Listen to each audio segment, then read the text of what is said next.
Hi, I'm Pastor Young, and I would first like to say thanks for you taking time to join as we share God's Word with you.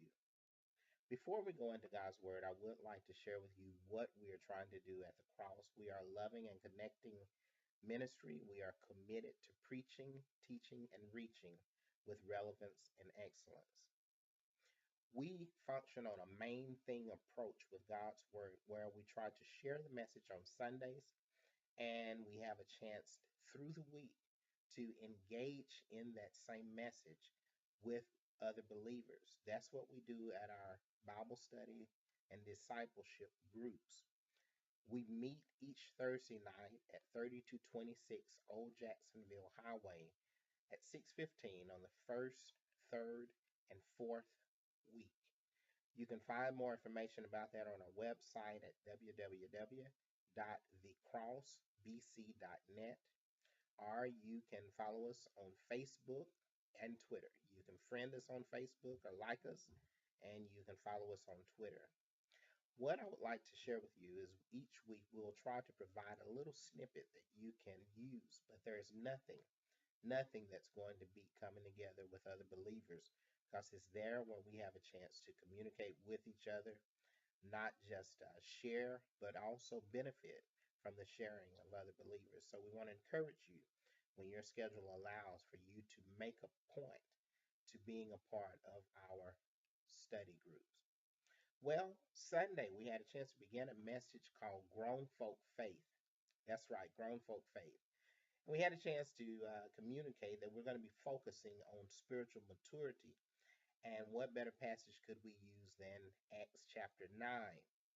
Now, as we continue to move in this series, we're going to live in the book of Acts for a while, not only considering the early church, but more so looking at how spiritual maturity has to be in play when we see how God uses people to be a part of conversion, change the Christian life. My friends, when I look at this text, Acts chapter 9, we see the presence of two individuals. One who's infamously known as Saul, who we find a little bit of information about in the previous chapter, where when Stephen was stoned, Saul collected the coats of those that stoned Stephen. We see how God had him in mind, so much so that he called him by name. After he got Saul's attention, we can see that he sent an individual named Ananias to be a part of the confirming of Saul's conversion. When we grow spiritually, we sometimes fall victim of assuming that God can't change everyone. The truth is, there are no limits on who God changes and how he changes. So when we look in Acts chapter 9, my prayer is that we will all be challenged to never limit God with his ability to change people. After all, he changed us. So I would like for you to think briefly about the people in your life that seem as if they are so far gone and you've written them off, assumed that they'll never change. Now, my prayer is that you will look at this passage a little closer in Acts chapter 9.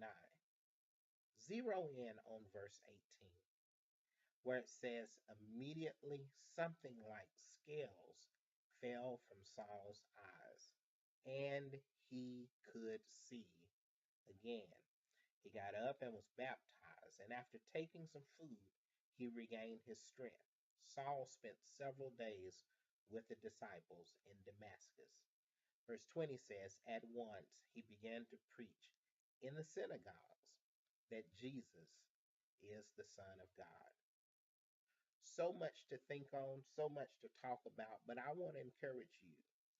If you take the limits off of God, watch God take the limits off of what he can do. The text says immediately, individuals that we feel cannot change, immediately they can change. They can be baptized. They can join together with other believers. they can get stronger and they can share the message that Jesus is the Son of God. Thank you for joining me. I look forward to you taking this and making it a light unto your feet and a lamp unto your path. Also, I would encourage you to forward this message to family and friends as we continue to mature in the faith.